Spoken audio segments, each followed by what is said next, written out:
분위기를 좀 바꿔보겠습니다.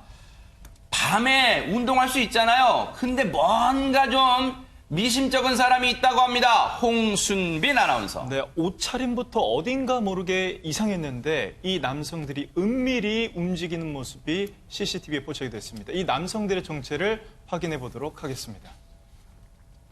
네, 한 아파트 건물 1층에 설치된 CCTV의 모습인데요. 지금 한 남성이 벽면에 몸을 숨기고요. 뭐 숨바꼭질해요? 맞아요. 마치 이렇게 빼꼼히 얼굴을 빼더니 네. 뭔가 뒤쪽에 신호를 줍니다. 아하. 그러니까 뒤에 있던 다른 남성들이 이렇게 줄줄이 이동하기 시작해요. 아하. 이 남성들이 주로요 아파트 단지에서 이렇게 나타났는데 네. 비슷한 옷차림입니다.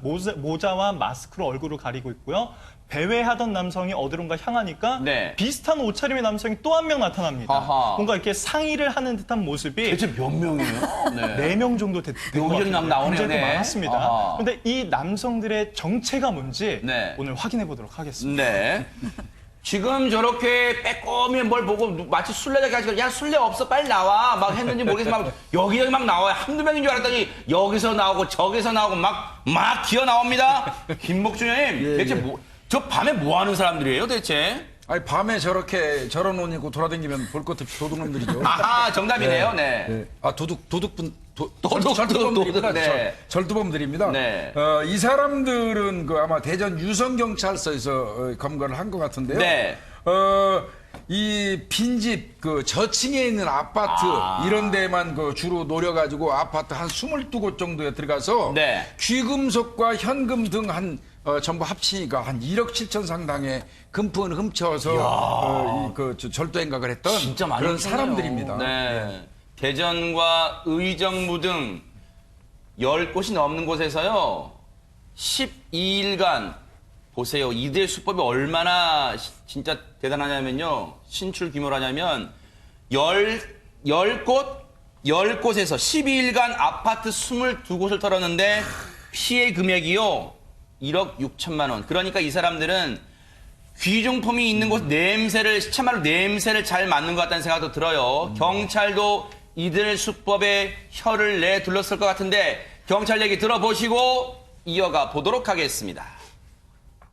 이들은 범행을 시행하게 되면 그날 즉 당일에 사용한 신발, 의류, 모자, 마스크 등을 전부 고속도로변에 버리고 그 다음 범죄지에 가서 할 때에는 새로운 모든 의류, 신발, 도구를 구입해서 범행을 시행했습니다.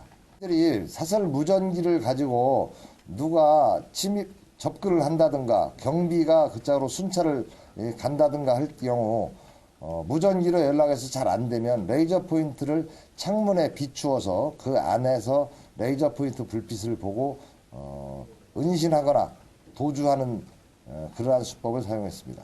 나중에 검거되었을 때 총책을 보호해서 나머지 3명이서 저지른 범죄로 형을 받고 그 총책은 밖에서 그들의 뒷바라지를 해주는 걸로 사전 모의가 된 후 범행에 시행을 한 겁니다.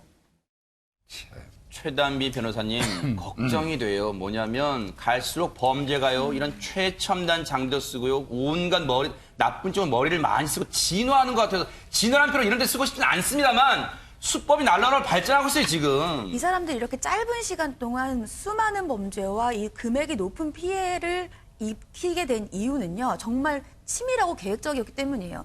저 아파트들이요. 주로 산과 접해 있는 아파트들입니다. 근데 아파트들이 요새는 다 CCTV가 있잖아요. 그렇죠. 그런데 사람이 진입할 수 있는 사람 쪽으로 CCTV가 있지 아파트 쪽으로는 잘 CCTV가 없는 거예요. 근데 있다고 하더라도 그게 CCTV가 어디까지 보이는지를 먼저 가서 파악을 합니다. CCTV가 보이지 않는 곳으로 저렇게 사람들을 불러들인 것이고요. 앞서서 이 계장님께서의 그 리포트를 보시면 네. 산 방향에 CCTV가 없는 것도 악용을 했지만 한 번 입은 옷은 폐기를 해요. 그리고 매번 새로운 옷을 입는 이유가 CCTV를 나중에 수사관들이 파악을 할 때 인상착의를 파악을 해야 되는데 흐릿하기 때문에 보통은 뭐 키 같은 걸 제대로 파악하기 힘드니까 옷, 어떤 식의 신발 이런 것들을 네네. 파악을 한단 말이죠. 그러니까 새로운 옷을 입는 것이고 네. 차량도 계속 바꿔 타면서 이동을 합니다. 네. 이렇게 치밀했기 때문에 이 사람들이 22차례나 범행을 했는데 그중에 CCTV에 포착된 게 단 2차례밖에 없었다고 합니다. 진짜로 치밀하게 동선까지 미리 짰다 이런 생각도 드는데 그런데요. 강선우 평론가님 앞서 대선 유성경찰서 조남청 강력계장님의 그 수사 브리핑을 들어보니까 이들이 행동 지침까지 만들었다면서요, 지금? 그러니까요. 그래서 이들의 행동 지침이 뭐였냐면 총 4명이지 않습니까? 네. 그러면 우리 3명이 그냥 이런 도둑질을 했다고 얘기를 하고 한 명을 보호를 하자. 그래서 이 보호된 한 명은 우리 옥바라지를 하도록 하자. 그런 계획까지 다 세운 거예요. 네. 그런데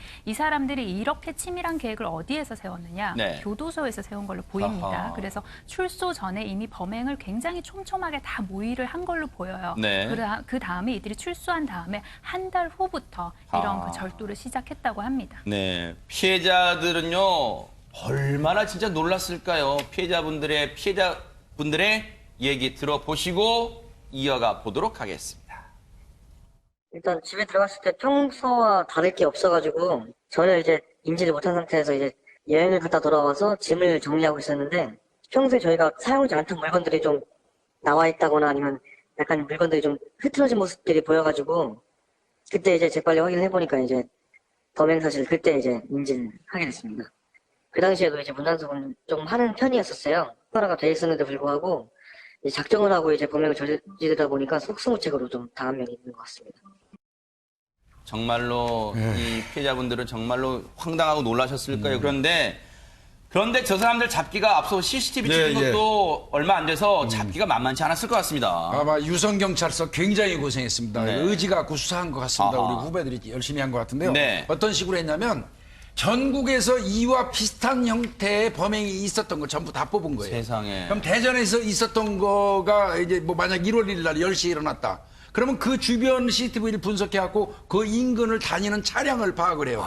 그런데 1월 한 10일경에 의정부에서 네. 그 시간대에 또 그런 비슷한 유사한 범행이 일어났어요. 그러면 그 시간대에 그 주변에 다니는 차가 있잖아요. 네네. 겹칠 거 아닙니까? 그거를 이제 고속도로 그 통행 차량 전체 130만 대 뽑았다고 그러니까 네. 제가 볼 때는 진짜 형사들 밤잠 못 자고 그거 아마 다 살폈을 겁니다. 그러니까요. 그래서 2달 동안에 걸쳐서 총 집중해가지고 결국은 이들을 검거할 수 있었는데 이 사람들은 드림팀입니다. 망보는 안테나에서부터 시작해서 네. 따고 들어가는 기술자, 그 다음에 현장 들어가서 돈 꺼내오는 현장조, 그 다음에 사후에 작물 처리하는 그 사후 뒤처리죠. 이건 완전히 지들끼리 얘기하는 드림팀이고 이른바 범죄 조직 단체인 거예요. 아하. 예. 정말로 이런 범죄 조직 단체를 집념의 대한민국 경찰분들이 검거를 해줬어요. 역시 대한민국에는 우리의 경찰들이 있다는 거 새삼 느꼈습니다.